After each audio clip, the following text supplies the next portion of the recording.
وہ بڑا کریم ہے جوانوں، جب کوئی پلٹ کر اس کی دہلیز پہ آ جاتا ہے،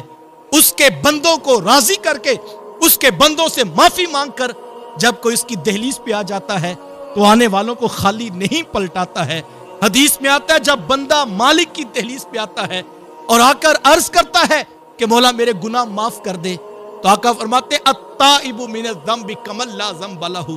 گناہوں سے توبہ کرنے والا ایسے ہے جیسے اس نے کبھی گناہ کیا ہی نہیں۔ بس جب مالک کی دہلیز پہ بیٹھے،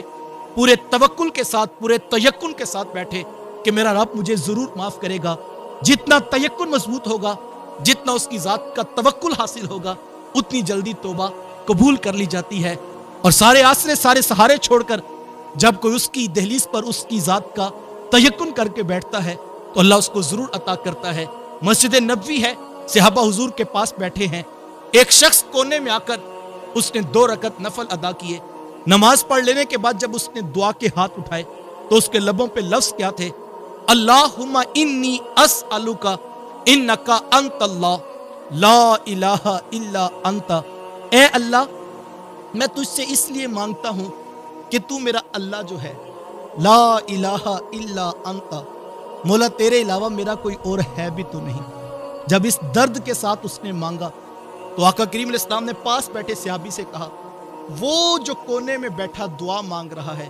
اسے بشارت سنا دو، عرش کے رحمان نے تیری دعا قبول کر لی ہے۔ بس یہ توکل پیدا کرو کہ ہمارا رب ہمیں ضرور عطا کرے گا، اور جتنا توکل مضبوط ہو، جتنا اس کی ذات کا تیقن حاصل ہو، وہ اتنی جلدی توبہ قبول کر لیتا ہے۔ آؤ تمہیں بنی اسرائیل کے ایک شخص کی کہانی سناتا ہوں جو اتنا بدکار شخص تھا کہ دن بھی گناہ میں اور رات بھی عیش و عشرت میں گزرتی تھی۔ بالآخر بستی والے اس کے گناہوں سے تنگ آگے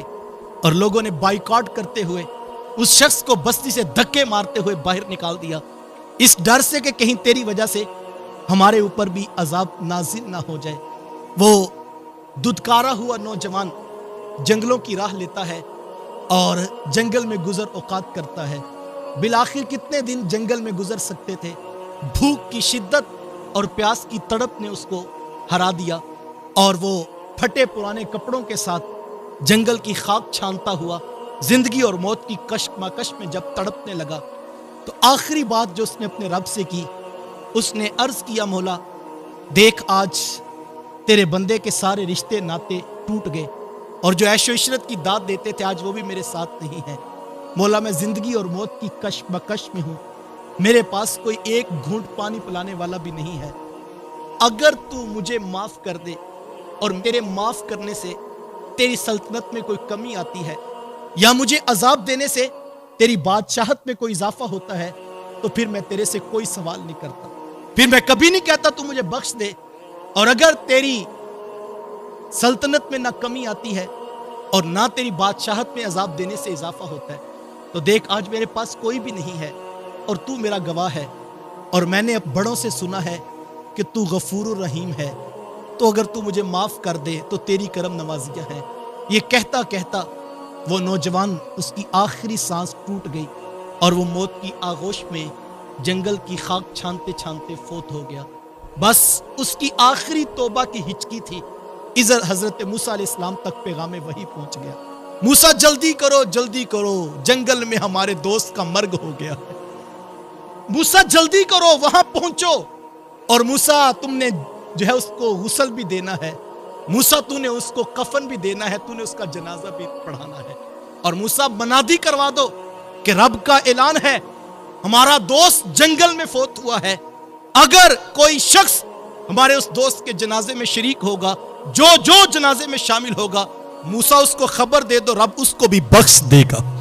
اب ایک منادی کرا دی، لوگوں کا ہجوم شوق فراواں کہ اللہ کے دوست کا جنازہ پڑھنا ہے، لوگ وقت نکال کے جلدی جلدی حضرت موسیٰ علیہ السلام کی قیادت میں جنگلوں کا رستہ دیکھ رہے ہیں، اور لوگ بڑھتے جا رہے ہیں، اور حضرت موسیٰ اللہ کے دوست کو تلاش کر رہے ہیں۔ کسی کو نہیں پتا کون سا دوست کہاں رہنے والا، کدھر سے آیا تھا، بس اتنی خبر ہے جنگل میں تلاش کرو، ہمارا ایک دوست ہے جو جنگل میں پڑا ہے، موسیٰ تو نے خود جا کے اس کا جنازہ پڑھانا ہے، کفن بھی دینا ہے، غسل بھی دینا ہے۔ اب لوگوں کا ایک ہجوم